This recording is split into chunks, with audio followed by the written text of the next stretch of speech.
he gives me the feeling I can beat the best of the world. Dear Carambole, by far my most favorite horse ever is Carambole. The stallion who brought me a lot of success and who taught me a lot of horsemanship. I owe a lot to him, a lot.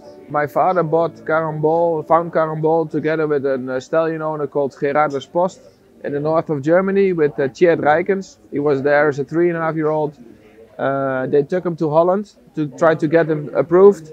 And then he got an approved stallion as a 4-year-old with high points. And then the first time I saw him, he was standing at my father's farm in the cross ties, and it was love at first sight. And the first jumps I made with him was phenomenal. From day one, he was a super horse. Why do you like one person more than the other? Why do you like that is, you know, some kind of match you have? And with him, it was his personality. He has big, beautiful eyes. He's sharp. He's a very good-looking horse.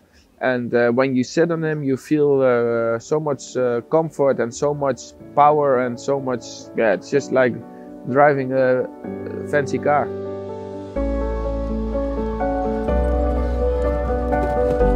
As he was 4, he did all the stallion competition, the young horse competitions.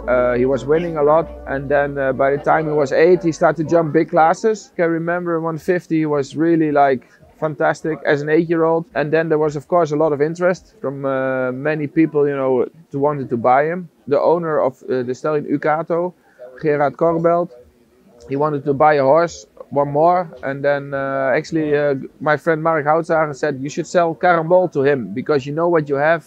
Okay, I put all the owners together. So my father, Cher, Gerardus Post and Mr. Corbelt. And they made a good deal, and Carambole was saved for the sport for me as an 8-year-old, and he was saved for the breeding. So yeah, the horse has brought many people together. And since they now we have a very good relationship with the family Corbelt, and we have had some horses together. And no, it's been a very, very unique partnership. Of course, those horses are in the international business. They get attention, and people, you know, are informing, is he for sale? And then you put basically 4 years work to get to that point. And of course, I know the business and I know how it can go. But at that moment, you love the horse so much, and you really would like to keep him for your career. And then, yeah, with the good people around me, and again, like with the family Corbelt, yeah, all the pieces came together and it worked out really well. Mr. Corbelt was also, he's an unbelievable, loyal supporter. Of course, when I do well with Carambole or one of his other horses, he's happy for me as a rider, as a person, not because it's his horse, but just for me. So he's a very loyal, super guy, and he will never sell him, never, never.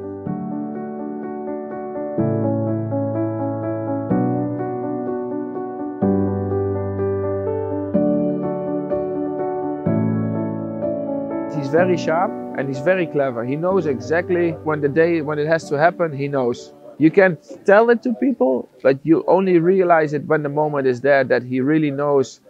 Like when I jumped in 10 days before Barcelona, just a training round at the national show, he just playing around, and then he knows when you're in Barcelona, and he knows that the pressure is high, and he gives his very best. And yeah, he cannot talk, but he can let you know how he is. And when he's fit and he's good, he gives me the feeling I can beat the best of the world. And that feeling I never really had, but he gave that to me. You know that you can compete against the biggest riders in the world. Nothing can happen. If I ride well, he's there for me. So that's a very, very good thing.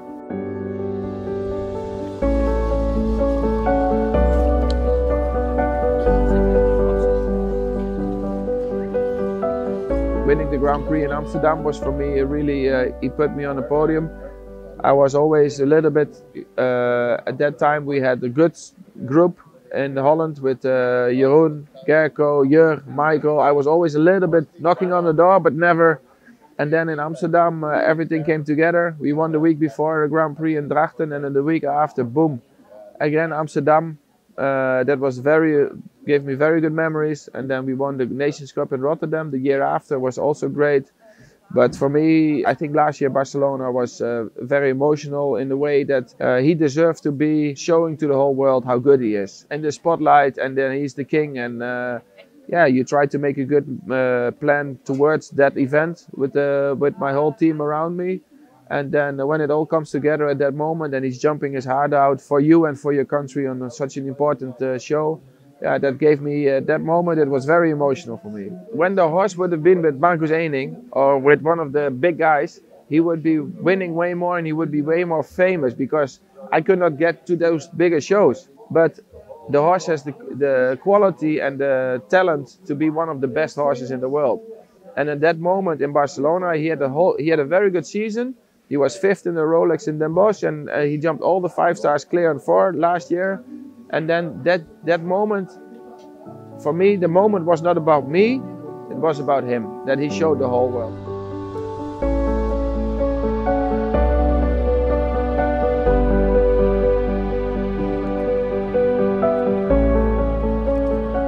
In the year 2016, in the Olympic year, I was really close to make it to the Olympic team.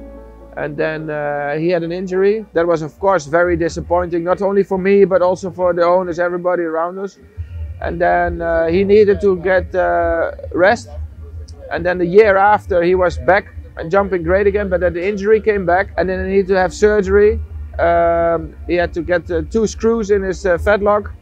So that was very, the moment he went to surgery and everything, it was really scary. He had a bone bruise. But then, okay, he has to do 6 weeks in the box, 6 weeks. I did it all myself in a straight line walking, 6 weeks in a straight line trotting just to build him up.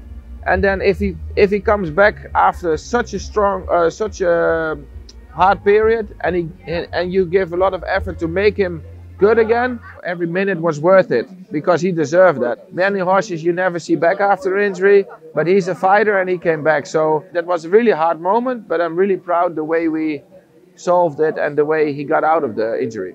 That is what makes it so special, that you know where you came from, and he was like, and you have to build him up from nothing again, and then he's cooperating with you to make that happen. And he also knows, yeah, that sounds stupid maybe, but he knows that what he does it for, and yeah, that's something I'm really proud of. And I didn't do it alone. My team, my grooms, the vet, everybody together, the owners, everybody, they were all, you know, part of this process, and that makes him very special.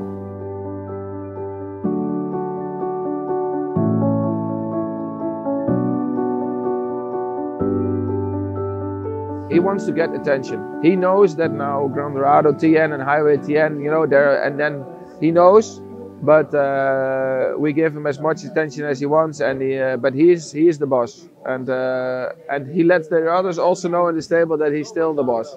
And he likes to have, at the end of the day, when the groom takes time for him, you know, like brush him, all those things, because he has had that for the last 14 years. So why not now? So that he likes. Actually, I wanted to give him a farewell in Jumping Amsterdam this year, but it got cancelled through COVID. He's very fit.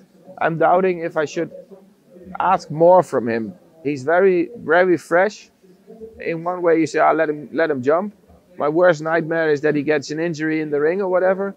On the other hand, when his last round is winning the Nations Cup final in Barcelona, and he can be, so I'm all the time doubting what to do. But in the moment now, I want to give him a good show, a nice farewell, and give him one more time the attention that he deserves. I hope that Carambole will have the rest of his life. He stays with me and he can have a good retirement. I hope he gets the chances in the breeding, and that he will have a happy life, and he will have a few good years to come. I have had some really nice young ones from him. They got sold through the years. I have a really nice 6-year-old, some young ones. To compare him, it's almost impossible, but you know, his offspring, his average is really good. If you could tell him a few words that you would understand, what would you tell him? He's a friend for life.